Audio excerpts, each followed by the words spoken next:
Good afternoon all of you. अभी मैं full memorandum articles chapter आपको आने वाले 10-15 मिनट के अंदर रिवाइज कराने जा रहा हूँ। पूरा मेमोरेंडम आर्टिकल आराम से हो जाएगा, एक पेज में रिवाइज हो जाएगा। ठीक है, ध्यान देना। सबसे पहले बात करते हैं मेमोरेंडम। मेमोरेंडम के अंदर किसी भी कंपनी में memorandum and articles are the fundamental documents. Memorandum के अंदर 7 क्लॉजेज होते हैं जिसको याद रखने के लिए हम लोग कहते हैं नसॉल कैन। Name, situation, office, liability, capital, association and nominee clause. Nominee clause आपको सिर्फ ओपीसी में मिलता है और कहीं नहीं। ठीक है, दूसरा है आर्टिकल्स ऑफ एसोसिएशन। इसमें अप्रोक्सीमेटली 90 रेगुलेशंस होते हैं। Most of the regulations are ordinary regulations जिनको चेंज करने के लिए एसआर पास होता है, लेकिन कुछ कुछ रेगुलेशंस आपके लिए ऑप्शनल है जिनको आप एंट्रेंचमेंट रेगुलेशन घोषित कर सकते हो। उनको चेंज करने के लिए you have to do something more than SR. ठीक है, एसआर से कुछ ज्यादा करना पड़ेगा। क्या एक बार मेमोरेंडम आर्टिकल बन गया तो वो फ्यूचर में चेंज नहीं हो सकता? यस सर, चेंज हो सकता है।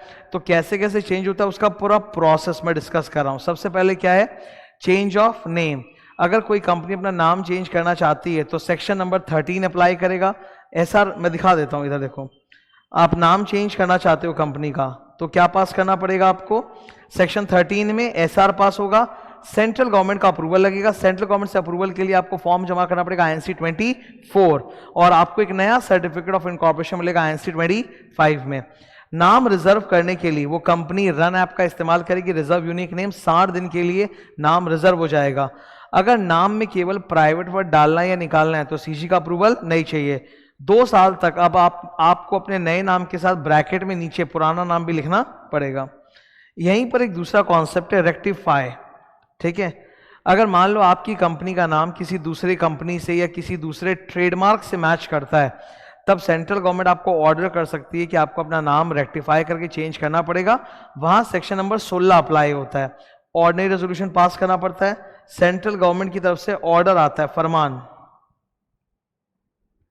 हम पूछने नहीं जाते, हमें सेंट्रल गवर्नमेंट का ऑर्डर मिलता है। फॉर्म नंबर वही 24-25 रहेंगे।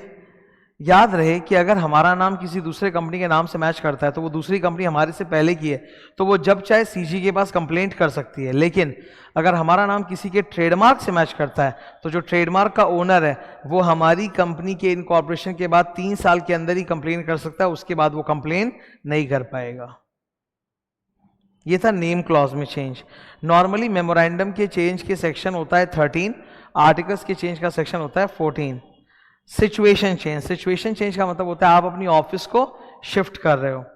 पहले केस में आप बगल में शिफ्ट कर रहे हो, with in the same city. हमें बड़ा ऑफिस स्पेस से हम शिफ्ट कर रहे हैं, सेक्शन नंबर 12 अप्लाई करेगा। क्या पास होगा? Board resolution. यहां शेयर होल्डर के अप्रूवल की जरूरत भी नहीं है, आप बस आरओसी के पास एक नया फॉर्म जमा कर देना INC 22 after shifting the office, with in 30 days of shifting जमा कर देना और बोल देना कि ये हमारा नया एड्रेस है, ये एड्रेस प्रूफ है। ठीक है।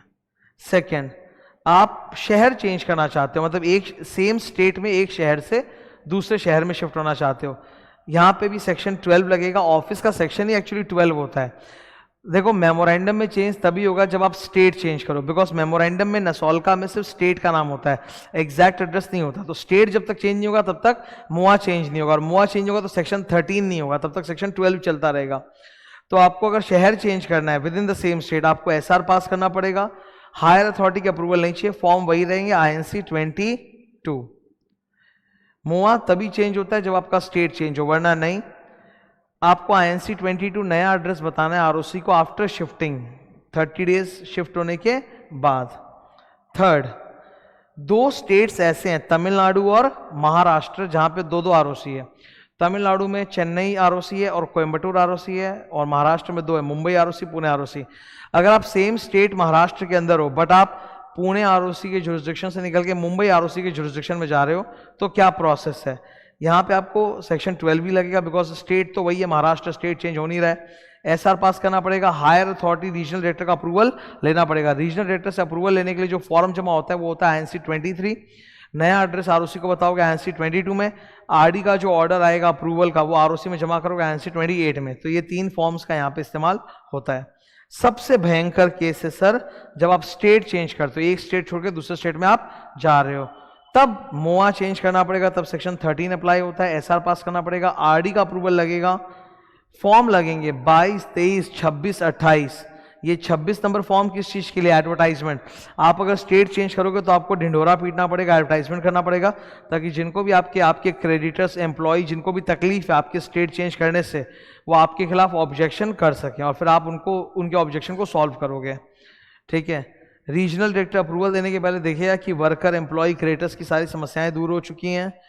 हम शिफ्ट हो भी जाएं तो भी हमारे जो वर्कर, क्रेडिटर, एम्प्लॉय है वो हमारे पुराने ऑफिस वाले इलाके में ही हमारे खिलाफ एक्शन ले सकता है, लीगल केस कर सकता है। Next, change of objects. Company नए बिजनेस में जा रहा है, नया धंधा स्टार्ट कर रहा है। अगर कंपनी एक नया बिजनेस स्टार्ट कर रहा है तो मेमोरेंडम में जो ऑब्जेक्ट क्लॉज उसमें एक नया बिजनेस ऐड करेगा। सेक्शन नंबर 13 क्या पास होगा? एसआर। कोई हायर अथॉरिटी का अप्रूवल नहीं, कोई एडवर्टाइजमेंट नहीं, मामूली सा फॉर्म एमजीडी 14 जमा होगा। जब भी एसआर पास होता है या उससे ऊपर कुछ पास होता है तो आपको एमजीडी 14 जमा करना पड़ता है। उसके बाद सेक्शन होता है 117। आप नया जो भी बिजनेस डालोगे वो इलीगल नहीं होना चाहिए। अगर डायरेक्टर्स एक नया बिजनेस स्टार्ट कर रहे हैं without changing the object clause, then it is called ultra vires, और उसके लिए वो पर्सनली लायबल होते हैं, कंपनी की कोई लायबिलिटी नहीं होती। नेक्स्ट है sir, change of object in prospectus. Company ने आईपीओ इशू किया था, आईपीओ लाया था और उसमें पब्लिक प्रोस्पेक्टस बांटा था। तो प्रोस्पेक्टस में बोला था कि आप लोगों से जो 1000 करोड़ रुपये हम रेस कर रहे हैं वो इस प्रोजेक्ट P1 में डालेंगे, पर बाद में कंपनी उसको प्रोजेक्ट P1 के बदले P2 में डाइवर्ट करना चाहता है, तो इसको हम लोग कहते हैं change of object in prospectus. इसका सेक्शन है 27। Company has to pass special resolution by postal ballot. Form कौन सा लगेगा? एमजीडी 14 एंड पास 1, ये दो फॉर्म लगेंगे। एमजीडी 14 तो एसआर पास हुआ, और पास 1 क्या होता है? क्योंकि इतनी बड़ी बात हो रही कि पैसा प्रोजेक्ट P1 बोल के उठा और लगा रहा है प्रोजेक्ट P2 में, तो इसलिए यहां पे ढिंडोरा थोड़ा ज्यादा पीटना पड़ता है। एडवर्टाइजमेंट, न्यूज़पेपर, वेबसाइट, तो उसका फॉर्मेट होता है पास 1। ओके, तो आपको ढिंडोरा पीटना पड़ेगा। प्लस अगर एसआर पास हो गया, मान लो आपके 85% शेयर होल्डर्स रेडी हैं, वो बोले हाँ ठीक है प्रोजेक्ट P1 के बदले P2 में पैसा लगा दो, पर 15% मना कर रहे हैं, तो 15% को हम कहते हैं dissenting share holders. Promoters of the company will give them an exit offer, कि आप अपना शेयर्स हमें दे दीजिए और हमसे प्राइस देके आप जा सकते हैं, छोड़ के जा सकते हैं, आपकी मर्जी। तो promoters will make an exit offer to the dissenting share holders. वो प्राइस क्या रहेगा वो सरकार तय करेगी। लायबिलिटी क्लॉज में जो चेंज होता है वो कन्वर्जेंस में होता है। कैपिटल क्लॉज में जो चेंज होता है वो सेक्शन 61, 66 में होता है, जो शेयर कैपिटल चैप्टर में आता है। एसोसिएशन क्लॉज कभी चेंज नहीं होता। नॉमिनी क्लॉज चेंज होता है, वो ओपीसी में होता है, जो मैं पहले रिवाइज करा चुका हूँ। फाइनली आर्टिकल्स में चेंज। आर्टिकल्स में अगर आपको ऑर्डिनरी रेगुलेशन चेंज करना है तो एज पर सेक्शन 14 एसआर पास होगा और आप अपने आर्टिकल्स को चेंज कर सकते हो। ठीक है। एंट्रेंचमेंट रेगुलेशन को चेंज करोगे तो सेक्शन नंबर 5 लगेगा। यहाँ आपको एसआर से कुछ ज़्यादा करने की जरूरत है, लेट्स से एसआर प्लस। यहाँ भी एमजीडी 14 है। एमजीडी 14 यहाँ जमा कितने दिन में होता है? 15 दिन। This is important. सेक्शन 117 में नियम होता है कि एमजीडी 14 30 दिन में जमा होता है, और हर जगह आप देखोगे एमजीडी 14 30 दिन में होता है, पर यहाँ आर्टिकल्स चेंज के केस में 15 दिन में होता है। तो उसके बाद एमसीक्यू बनता है कि एमजीडी 14 15 दिन में। नेक्स्ट, अगर आप एक पब्लिक कंपनी को प्राइवेट कंपनी में कन्वर्ट कर रहे हो तो खाली आर्टिकल चेंज से काम नहीं चलेगा, आपको सेंट्रल गवर्नमेंट का अप्रूवल भी लेना पड़ेगा। फोर्थ, एंट्रेंचमेंट रेगुलेशन को चेंज करने के लिए you have to do more than SR, जिसको मैं एसआर प्लस बोलता हूं। ठीक है। तो ये था सर मोआ ओआ का एक फुल रिविजन एक साथ में शॉर्ट में। Thank you.